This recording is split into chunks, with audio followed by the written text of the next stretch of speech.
The Wolf Among Us, lançado em 2013 pela Telltale Games, é um noir policial, ambientado num universo onde personagens de contos de fada, mitos e folclore fugiram de seus mundos e vieram para o nosso. Bigby Wolf, o antigo lobo mau, agora é xerife. Branca de Neve é assistente do vice-prefeito. Barba Azul é o antigo serial killer que agora é um aristocrata de Fabletown. E os pobres, que não conseguem bancar glamour suficiente, moram isolados no que eles chamam de A Fazenda. É uma história de fantasia, mas se prestar um pouco de atenção, vai perceber que ela tem algo muito mais familiar do que parece. As fábulas não vieram para Nova York por escolha. Elas fugiram. Um tirano conhecido como o Adversário conquistou as terras natais, mundo de onde todos esses personagens vieram, e eles tiveram que fugir sem nem mesmo saber se o mundo onde eles iam ia recebê-los. As fábulas são os refugiados. Logo que chegam ao mundo mundano, elas precisam se tornar invisíveis. Precisam comprar um encantamento que faz eles parecerem humanos, o que eles chamam de glamour. Quem não pode pagar pelo glamour, vai para a Fazenda, um centro de detenção rural chamado de Comunidade Alternativa. Agora pensa na realidade de milhões de refugiados e imigrantes no mundo real. Você chega num país que não é o seu, a língua é diferente, as regras são diferentes, e a primeira coisa que o sistema exige de você é que você se torne irreconhecível.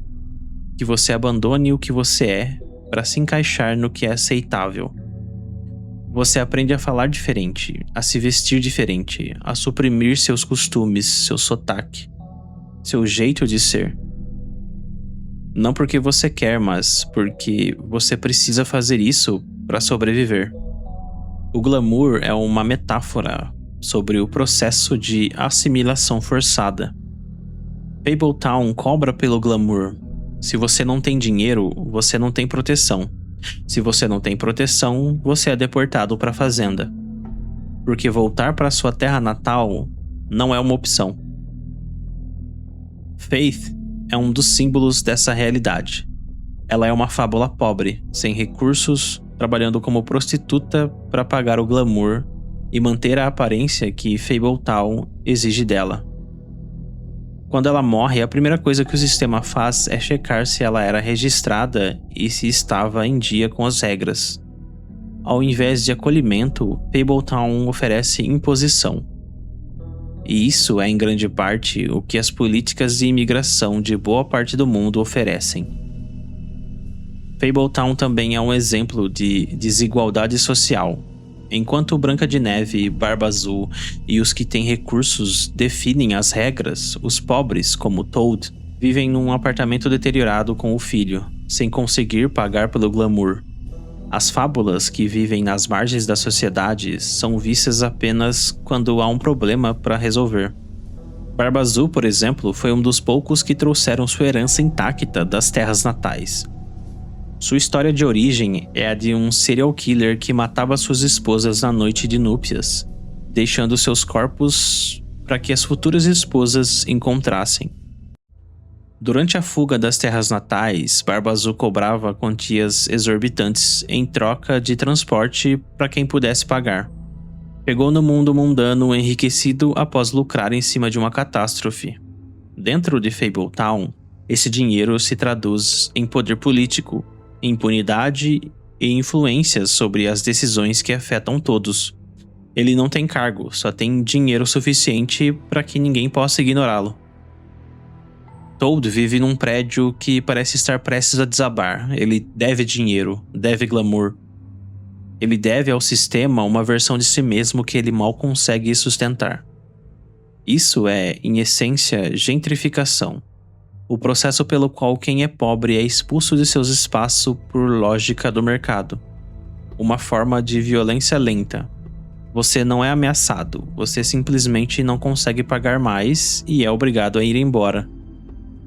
A fazenda, nesse contexto, deixa de ser apenas um refúgio alternativo para as fábulas e se torna um espaço de confinamento para quem não cabe no padrão apresentável de Fabletown.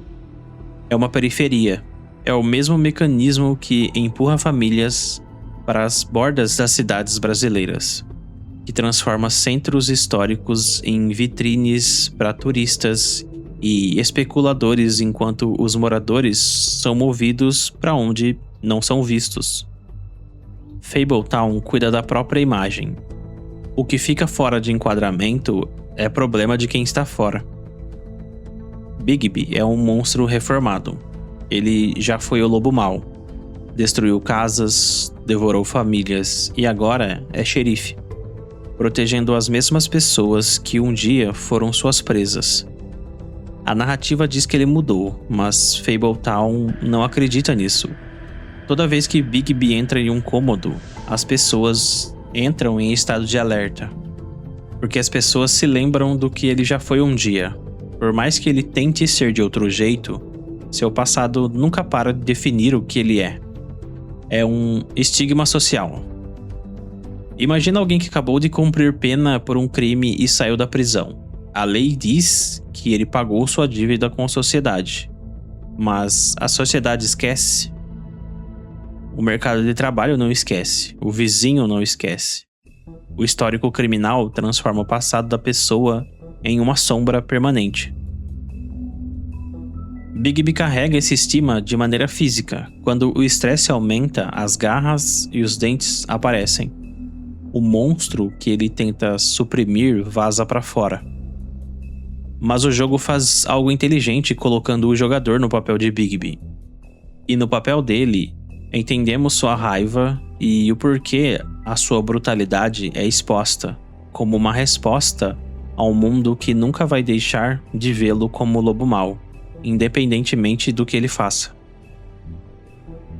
O estigma cria condições para que o próprio comportamento estigmatizado se perpetue. Você trata alguém como perigoso, como irrecuperável e vai minando a pressão até que a pessoa quebre. E quando a pessoa quebra, você diz, eu sabia, mesmo sendo você quem acendeu o pavio.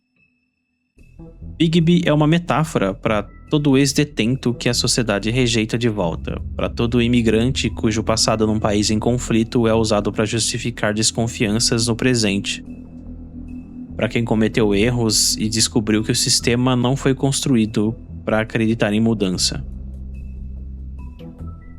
Fabletown tem uma estrutura de governo, tem um prefeito, tem um vice-prefeito, tem um xerife, tem regras, mas essa estrutura protege os ricos e abandona os pobres. Ichabod Crane é o vice-prefeito de Fabletown, e é a personificação da burocracia como escudo. Ele usa o aparato institucional para se blindar, para desviar recursos, para manter uma fachada de ordem enquanto o caos real acontece debaixo do tapete, demonstrando como instituições podem ser subjugadas por interesses privados, com uma legalidade formal coexistindo com a injustiça. Enquanto isso, no submundo existe prostituição, extorsão, tráfico de glamour adulterado, e esse submundo opera através das brechas que a lei deixa, com cúmplice de quem deveria combatê-lo. Tweedledee e Tweedledum trabalham para alguém com dinheiro suficiente para se manter atrás da cortina. O crime organizado em The Wolf Among Us é hierárquico, racional e até mais organizado do que o próprio governo de Fabletown. Fabletown mostra que o problema não é simplesmente que existem criminosos. O problema é o sistema legal estar estruturado para criar espaços onde o crime prospera, porque isso é benéfico para quem está no topo. Bigby é um agente do Estado que quer fazer a coisa certa, mas que opera dentro de uma estrutura que não foi desenhada para ser justa. Foi desenhada para que os ricos continuem ricos e os pobres continuem invisíveis. The Wolf Among Us é um jogo de detetive ambientado no mundo de fantasia. Mas de fantasia é só o cenário. O que ele investiga é muito mais antigo do que qualquer conto de fadas. Investiga o que acontece com quem é obrigado a abandonar seu mundo para sobreviver em outro.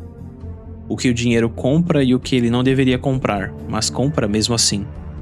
O que acontece com o ser humano, que a sociedade decide que ele é irrecuperável. É a discrepância assustadora entre o Estado como conceito e o Estado como experiência para quem vive na miséria.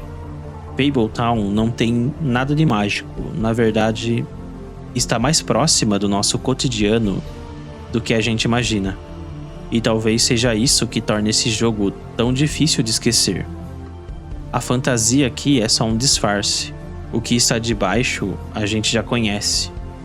E muito bem.